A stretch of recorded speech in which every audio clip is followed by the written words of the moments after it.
Halo Next Gen, welcome to Next Gen Online Service. Hari ini kita udah masuk ke series yang baru yaitu Family Matters. Sebelum itu mari kita sama-sama siapkan hati kita buat memuji dan menyembah Tuhan Yesus.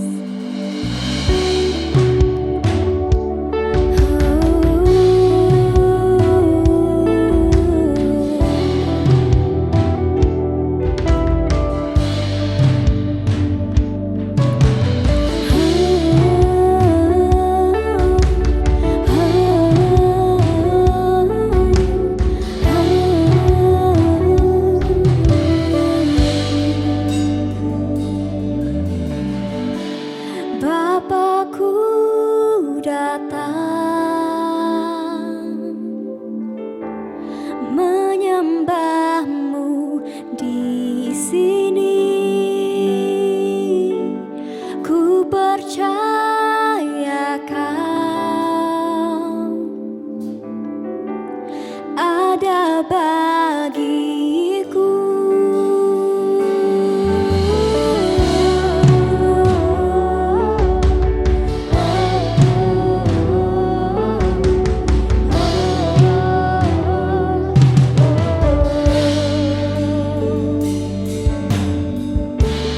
Bapakku datang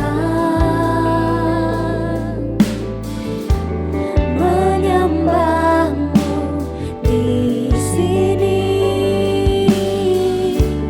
Ku percaya kau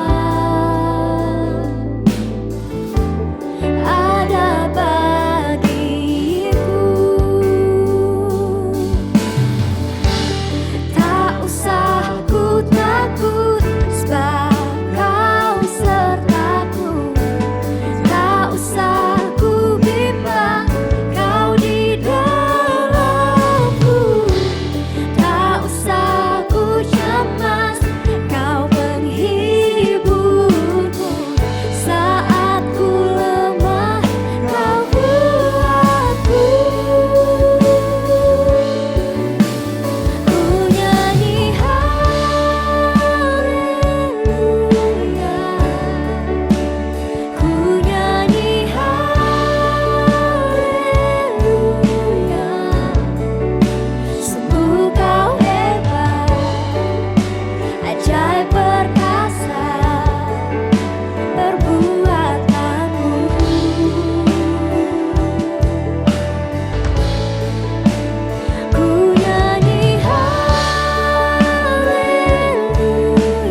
sebab ku tahu tangan-Mu yang menopangku.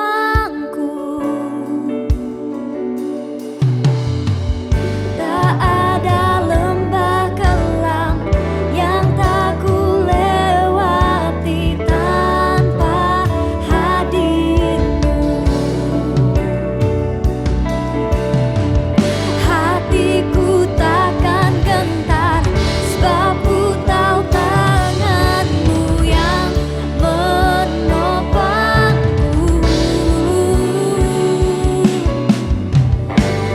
Kaulah Yesus, Kaulah Tuhan, hanya Kau ku percaya. Kaulah Yesus, Kaulah Tuhan, harapan hidupku.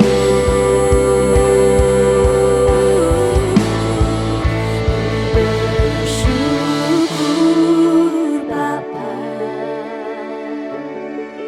ku bersyukur Tuhan, buat kasih setia-Mu di dalam hidupku. Ku bersyukur. Oh Jesus, yes Lord, ku bersyukur Tuhan, buat kasih setia-Mu di dalam hidupku. Ku bersyukur,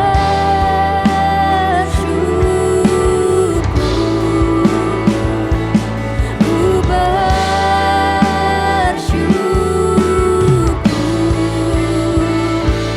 ku bersyukur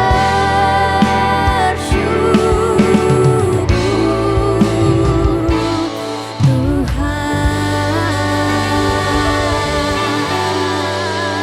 Yes, thank you Jesus. So now let's praise His name. Yang di rumah boleh loncat-loncat ya sama kita.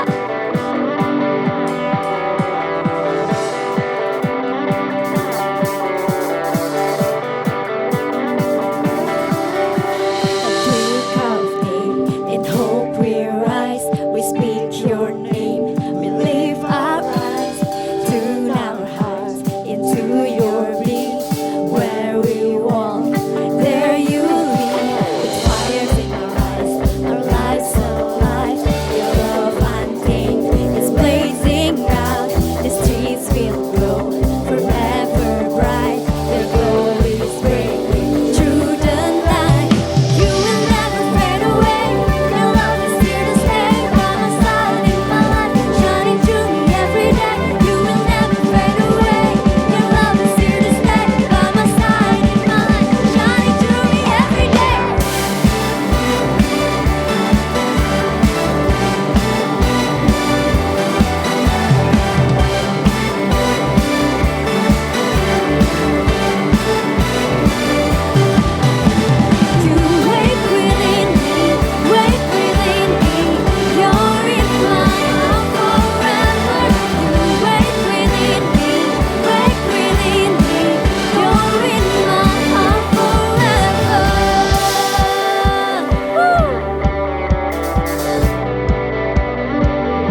Lord.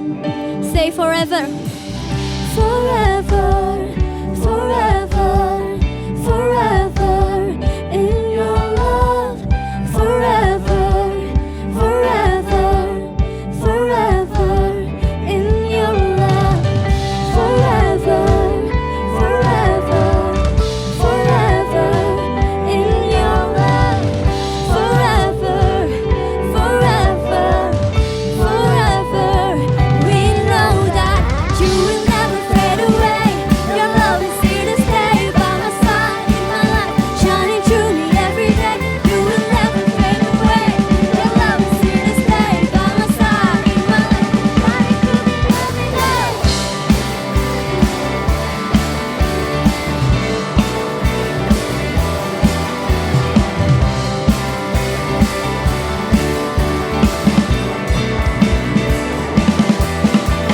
You wake within me, wake within me. You're in my heart forever. You wake within me, wake within me. You're in my heart forever. Yes. Terima kasih Tuhan Yesus. Kau luar biasa Tuhan. Terima kasih ya Tuhan kalau Engkau selalu ada ya Tuhan di setiap musim hidup kami ya Bapak.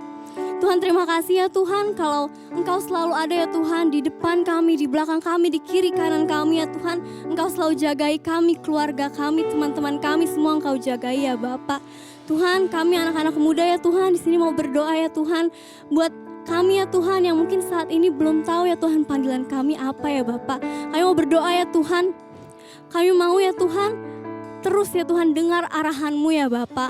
Ajar kami ya Tuhan agar kami semakin hari semakin mengenal Engkau ya Tuhan. Semakin hari kami semakin cinta Engkau ya Bapa. Sehingga kami mudah terarah ya Tuhan oleh-Mu ya Tuhan. Kemana kami harus jalan ya Tuhan, kemana kami harus pilih jalan yang mau kita ambil ya Bapa. Tuhan karena kami percaya Tuhan kalau hidup kami bersama-Mu kami aman ya Bapak. Dan kami percaya Tuhan rancangan-Mu gak ada yang gagal ya Tuhan. Tapi rancangan-Mu adalah rancangan yang indah ya Tuhan. Yang damai sejahtera bagi setiap kami ya Bapak. Terima kasih Tuhan Yesus, terima kasih. Tuhan kalau hari ini ya Tuhan kami mau memberikan ya Tuhan yang terbaik daripada kami. Kau yang berkati ya Tuhan agar kiranya bisa digunakan ya Tuhan untuk memperluas kembali kerajaan-Mu ya Bapak. Terima kasih Tuhan Yesus, haleluya, amin. Teman-teman, buat teman-teman yang mau memberikan persembahan, boleh transfer ke nomor rekening yang tertera di layar atau bisa juga scan barcode yang tertera juga di layar teman-teman. Kalau teman-teman semua udah siap untuk memberikan persembahan, mari kita deklarasikan bersama-sama dalam hitungan yang ketiga. 1, 2, 3. Pada saat kami membawa persembahan, kami percaya pintu sorga terbuka dan berkat Tuhan dicurahkan. Setiap anak muda diberkati di kampus, marketplace, dan komunitas di mana kami berada. Kami memperoleh hikmat, kecerdasan, perkenanan untuk menjadi anak muda yang kreatif dan mampu menyelesaikan permasalahan yang ada.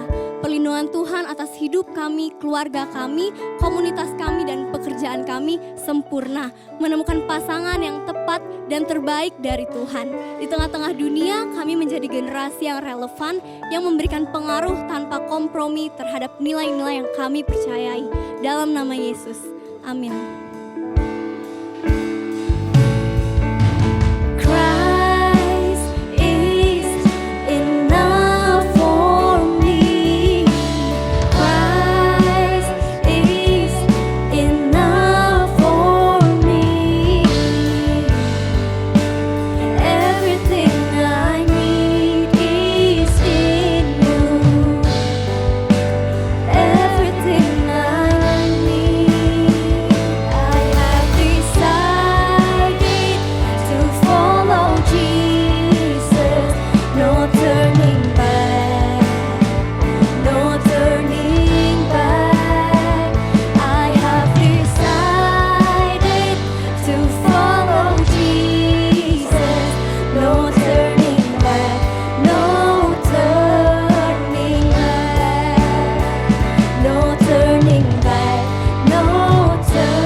Halo Next Generation, yes, balik lagi sama gue, hostnya Hir. Hari ini gue akan sharing lagi. So, hari ini kita masuk ke series baru. Namanya Family Matters. Ya, ini baru week pertama ya. Jadi ini kayaknya pertama kali gue ngebuka series baru deh. Biasanya gue tuh di tengah-tengah kalau nggak di akhir. So, sebelum kita masuk ke series ini, kita lebih baik doa dulu. Biar Kristen aja. Biar makin Kristen. Oke. Terima kasih Bapak untuk hari ini. Bapak, sebentar kami ingin mendengar sedikit dari firman-Mu, biar setiap kami dapat mengerti dengan jelas dan menerapkannya dengan baik di kehidupan kami. Terima kasih untuk semua yang telah Bapak berikan, biar kami dapat fokus dalam firman ini, agar kami dapat lebih dekat lagi dengan Bapak dan lebih mengerti isi hati Bapak. Terima kasih Bapak dalam nama Tuhan Yesus. Haleluya. Amin. Oke, so hari ini judulnya Family Matters ya, bisa dilihat di sini. Family Matters. Jadi sebelumnya gue mau nanya dulu nih. Waktu kalian dengar kata-kata family gitu, apa sih yang kepikiran di benak kalian? Siap, benak. Tua, benak. Apa ya? Bukan benak, pikiran kalian. Apa yang kalian dapat waktu gue ngomong family gitu? Waktu pertama kali dengar kata-kata ini, apa sih yang kalian dengerin? Apa yang ada langsung di kepikiran kalian gitu? Kalau dari gue sendiri, gue langsung kepikiran kayak, oh itu tempat berlindung gue, oh itu rumah gue, itu tempat gue main, tempat gue tinggal, tempat gue bareng-bareng sama orang yang gue sayangin. Itu family. Tapi itu untuk saat ini ya, karena background gue sendiri sebenarnya dalam keluarga. Jadi bokap nyokap gue itu dulu waktu gue masih kecil lumayan abusive. Jadi mereka tuh sering banget main tangan. Jadi gue waktu masih kecil tuh kalau salah dikit geplak gitu. Karena mungkin dalam keadaan tersebut gitu ya, ekonomi keluarga masih belum oke. Jadi mungkin mereka pusing terus punya anak liar kayak gue. Jadi kayak pusing kan, akhirnya geplak gitu. Walaupun sekarang keluarga gue puji Tuhan sudah pulih. Bokap gue udah ikut Presijati, nyokap gue sekarang fokus di Pilar Family. Jadi keduanya ini sekarang udah berubah sangat banyak. Bahkan sekarang gue bisa main sama bokap. Gue manggil bokap gue tuh Om Botak. Jadi keluarga gue ini sebenarnya gue 2 bersaudara, gue dan adik gue beda 10 tahun, jauh banget. Terus bokap gue dan nyokap gue ini sekarang dalam pekerjaannya juga puji Tuhan sudah mulai membaik sejak keluarga kami dipulihkan, kayak gitu. Dan mungkin teman-teman gue juga tahu ya, bokap gue itu serusuh apa orangnya. Kita bisa main game bareng sekarang karena sejak keluarga gue dipulihkan. Terus gue sama nyokap juga sekarang udah deket, kita bisa cerita bareng, kita bisa nongkrong bareng dan lain sebagainya. Pokoknya sekarang udah aman banget, kayak gitu. Dan yang gue percaya sebenarnya teman-teman di sini juga mungkin dalam stage yang sama. Pernah merasakan keluarga yang sebenarnya bukan menjadi tempat berlindung. Waktu dengar kata-kata family gitu, waktu dengar kata-kata family kayak, aduh itu kayak gue gak mau kesana deh. Aduh itu bukan tempat berlindung. Aduh gue pusing sama keluarga gue. Aduh gue kayaknya sakit hati deh sama keluarga gue. Jadi waktu dengar kata-kata family bukan keluar something good, tapi malah opposite-nya. Kayak gitu.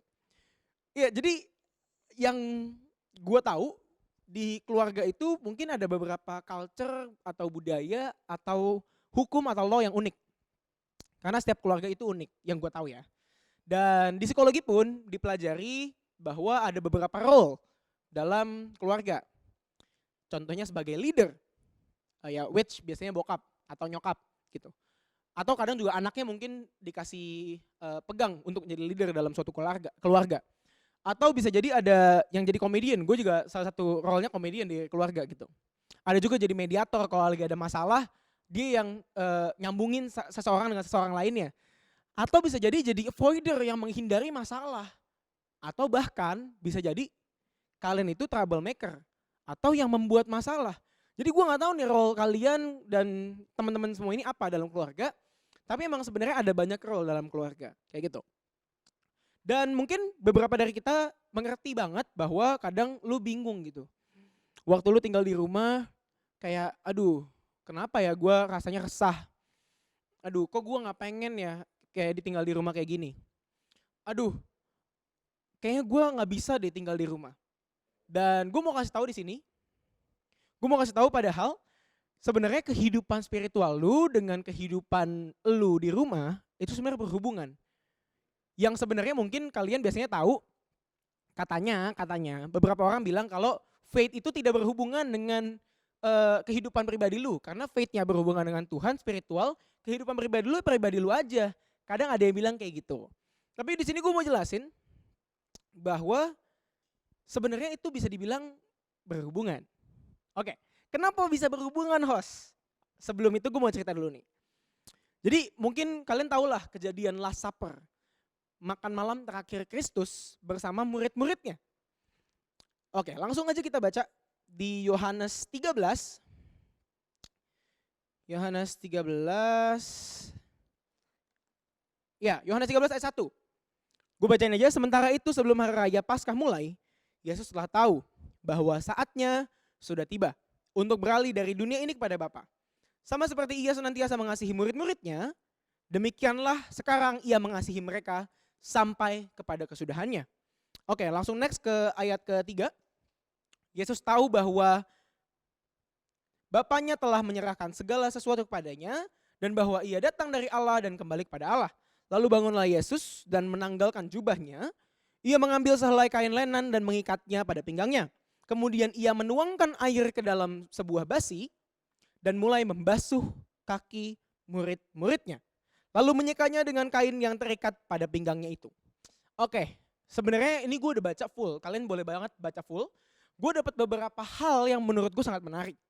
Yang pertama adalah kejadian ini tuh banyak banget sebenarnya di pasal ini, dalam satu kejadian ini sebuah historical moment di mana banyak banget hal yang kejadian dalam situ. Oke. Yang pertama adalah ini Last Supper Kristus di mana dia tuh terakhir kali ngumpul sama murid-muridnya. Jadi kalau lu pernah ngerasain kayak temen lu mau cabut gitu ke luar negeri atau mau belajar cabut ke luar negeri atau keluar kota gitu kan, perasaan farewell tuh kayak sedih gitu kan, kayak aduh ini bener-bener terakhir banget nih, gue gak tahu kapan ketemu dia lagi gitu. Ya ini sebenarnya kejadian ini mirip-mirip karena waktu Kristus lagi bareng-bareng sama muridnya, mereka tuh sebenarnya tahu ini bakal jadi Last Supper gitu. Ini tuh kayak bentuk farewellnya mereka sebenarnya. Jadi mereka mengerti dengan jelas kondisi emosional sedih ini. Lalu Kristus itu menyuci atau menyeka kaki murid-muridnya. Oke, ini budaya yang lumayan menarik menurut gue pada zaman itu. Karena biasanya hamba yang menyeka kaki dari tuannya gitu. Jadi kalau di sini kita bisa lihat Kristus kan sebenarnya seorang apa ya? Seorang guru. Seorang guru yang secara hierarkial itu di atas murid-muridnya. Tapi di sini terbalik. Kristus itu bisa dibilang membuat dirinya seperti di bawah, seperti hamba, dan menyeka kaki murid-muridnya. Jadi ya sebenarnya agak membingungkan gitu dalam kondisi seperti ini ya. Dan lalu ada beberapa poin lagi seperti Kristus itu juga tahu sebenarnya Petrus akan menyangkal dia dan udah ditegur juga si Petrus. Terus Kristus juga udah tahu bahwa ada salah satu muridnya yang akan mengkhianati dia. Jadi sebenarnya dalam kondisi dia udah nyeka kakinya, dia lagi mau farewell, dia tuh dalam hatinya, dalam dirinya dia tuh udah tahu kalau muridnya tuh akan ada yang berkhianat dan akan ada yang menyangkal dia. Bahkan sampai udah diomongin dan diingetin. Oke. Jadi ini menurut gue lumayan menarik karena gue gak tahu ya kalau lu dalam posisi tersebut, gak usah dalam posisi tersebut deh. Lu udah tahu teman lu ada yang ngomongin lu di belakang. Ada teman lu yang jelek-jelekin lu. Waktu lu tahu, gue percaya deh. Pasti banyak banget yang kayak iyalah gue labrak lah. Atau ya gue tinggalin aja temennya. Tapi Kristus enggak. Yang Kristus lakuin apa? Kristus malah menyeka kakinya murid-muridnya sebagai bentuk kasih dari Kristus itu sendiri kepada murid-muridnya. Walaupun Kristus mengetahui bahwa akan ada yang menyangkal, akan ada yang mengkhianati. Tapi dua orang tersebut tetap diseka gak? Tetap dibersihin kakinya. Tetap. Padahal zaman itu tuh mungkin ya gak tahu ya kondisi jalannya gimana, gue juga belum pernah ke sana gitu. Tapi ya yang gue percaya zaman itu mungkin gak ada trotoar, jalannya masih agak berbatu dan berpasir yang which akan kotor. Seorang yang dalam hierarki tinggi malah merendahkan diri untuk membersihkan kaki yang kesannya untuk nginjek yang emang kotor.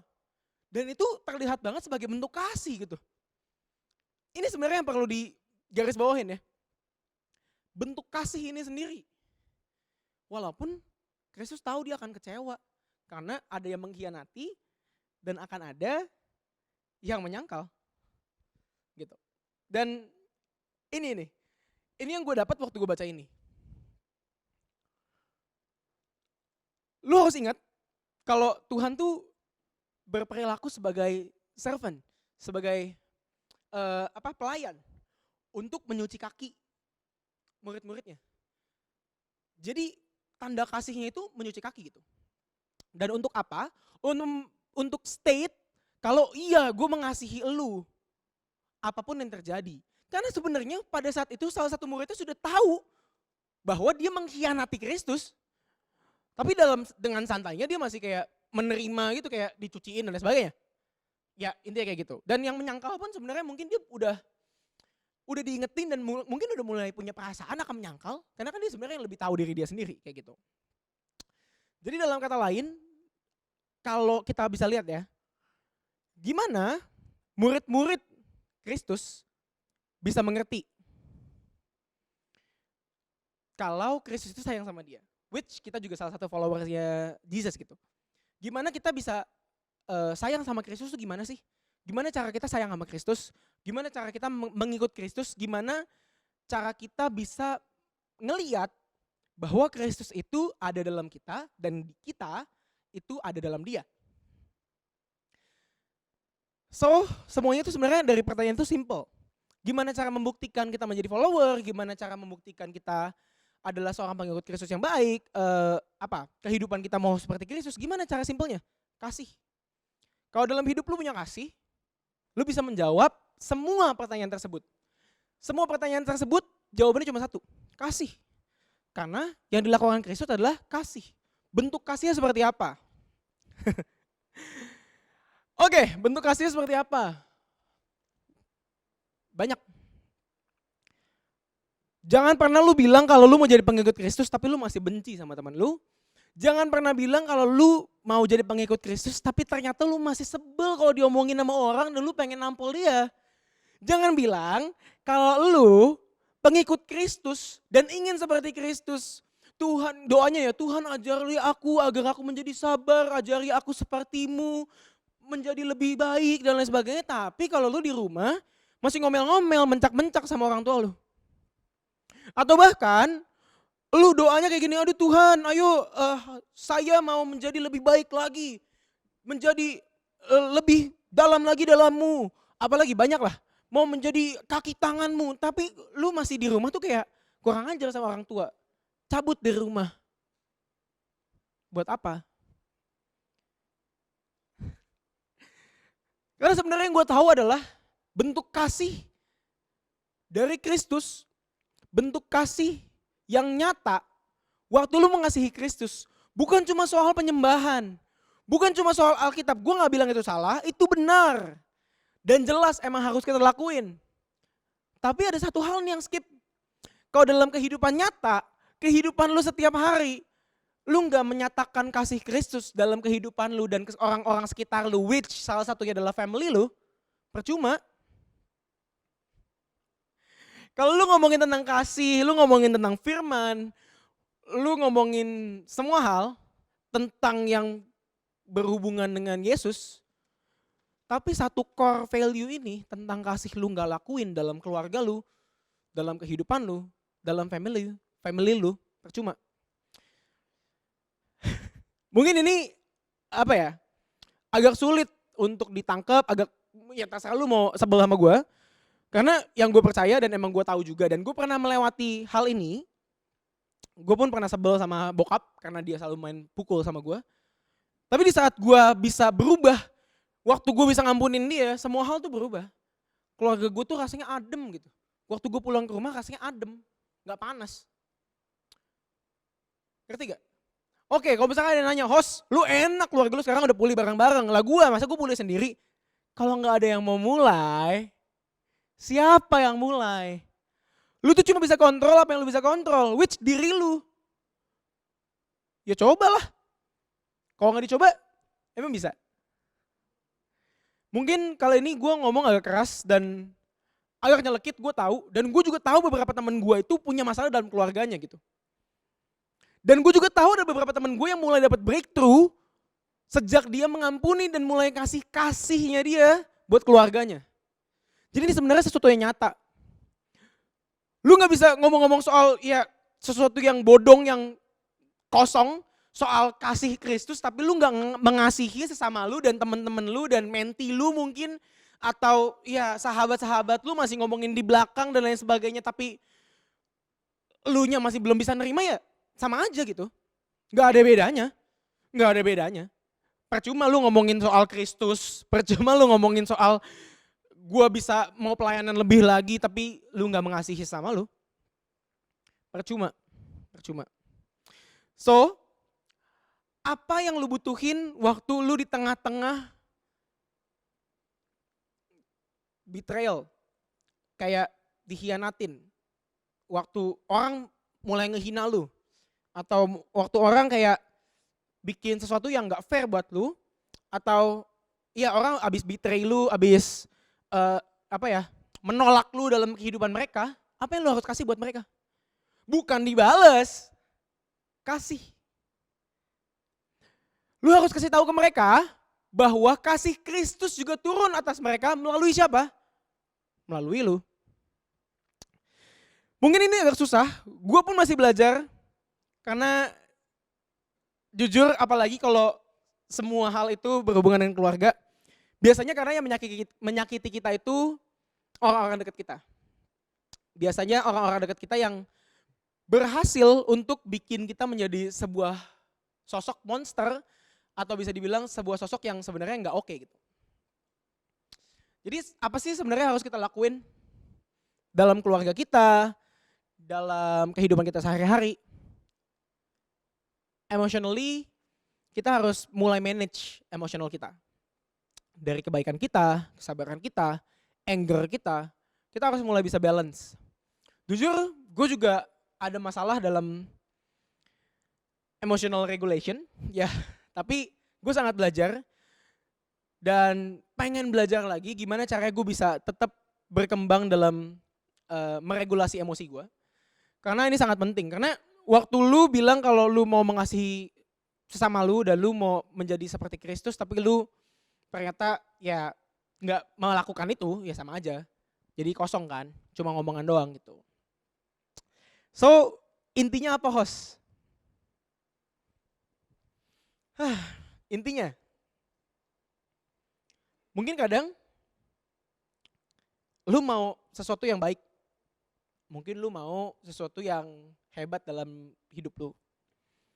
Mungkin lu mau hidup lu tuh baik-baik aja, hidup lu lurus-lurus aja. Tapi yang jadi masalah, pasti dalam hidup ini ada masalah. Ada orang yang bikin lu jadi sebel. Ada orang yang mulai ngomongin lu. Ada orang yang sebel sama lu, benci sama lu, bikin lu resah, bikin lu jatuh, bikin lu sakit hati, and many things. Terus apa yang perlu dilakuin? Kasih. Termasuk ke siapa? Termasuk ke keluarga lu. Satu kata terakhir dari gue. Dua. Jangan satu. Jadi delay, ya. 2 kata sebelum terakhir. Yang pertama adalah, kalau lu ngomongin soal kasih, lu pengen beriman sama Tuhan, jangan lupa untuk mengasihi sama lu, diri lu sendiri, termasuk keluarga lu. Dan terakhir, when it comes to your faith and your family, you know what? Love matters most. Mari kita berdoa.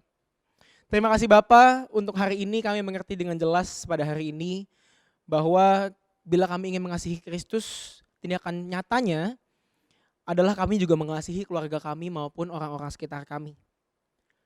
Seperti Kristus yang sebenarnya udah disakitin sama murid-muridnya, udah tahu arahnya kemana waktu itu, tapi Tuhan masih merendahkan dirinya dan memberikan cinta dan kasih sebagai bukti bahwa Kristus mengasihi manusia maupun murid-muridnya. Bapak, kami ingin menjadi seorang yang bisa seperti Kristus, belajar walaupun kami disakitin, walaupun kami mungkin ditolak atau mungkin dibuang dari keluarga kami, bahkan orang paling dekat dari kami. Tapi kami mau bilang di sini, kami tetap cinta mereka, kami akan mengasihi mereka. Bapak, kali ini kami ingin berdoa untuk teman-teman yang mungkin masih punya sakit hati, masih punya kepahitan dengan keluarganya. Bapak, biar setiap kami dapat mengerti dengan jelas bahwa kepahitan ini tuh bukan dari Tuhan. Tapi semua ini karena nggak adanya kasih dalam hidup kami. Bapak, biar setiap kasih Bapak turun akan kami agar kami dapat memberikan kasih kami ke setiap orang dan memberitakan bahwa kasih Kristus itu indah. Kasih Kristus ada di setiap kami. Biar kami menjadi perpanjangan tangan Kristus untuk memberikan kasih. Terima kasih Bapak, sekali lagi kami sekarang mengerti dengan jelas apa yang Bapak ingin bicarakan dengan kami.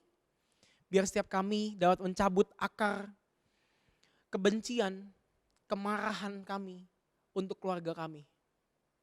Terima kasih Bapak, kami percaya Bapak pulihkan kehidupan kami maupun kehidupan keluarga kami. Hai, dalam nama Yesus Kristus kami berdoa. Haleluya. Amin. Mari sama-sama kita siapkan anggur dan roti untuk menerima perjamuan kudus pada hari ini. Jika saudara sudah siap, saya jemput untuk bangkit berdiri dimanapun saudara berada. Sebab apa yang telah kuteruskan kepadamu telah kuterima dari Tuhan, yaitu bahwa Tuhan Yesus pada malam waktu Ia diserahkan mengambil roti. Mari angkat roti di tangan kanan kita tinggi-tinggi di hadapan Tuhan. Dan sesudah itu Ia mengucap syukur atasnya, Ia memecah-mecahkannya dan berkata, inilah tubuhku yang diserahkan bagi kamu. Perbuatlah ini menjadi peringatan akan aku. Kekasih-kekasih Kristus, bukankah roti yang kita pecah-pecahkan ini adalah persekutuan kita dengan tubuh Kristus? Mari kita makan dalam nama Yesus.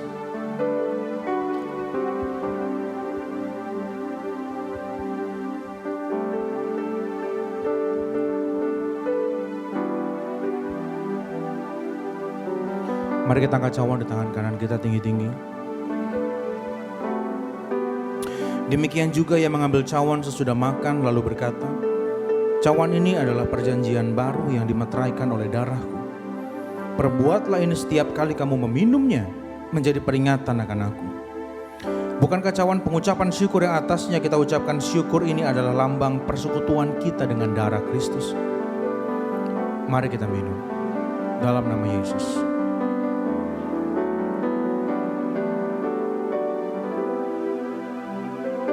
Menaikkan syukurmu kepada Tuhan.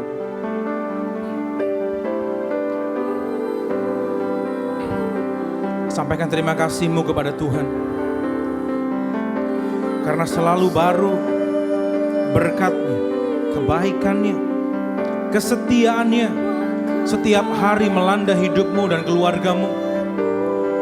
Dan sungguh tiada Allah yang seperti Engkau, Yesus. Allah yang berani berjanji dan pasti menepatinya. Banyak orang yang berjanji tapi mereka tidak menepati. Kami mengucap syukur sebagai orang percaya.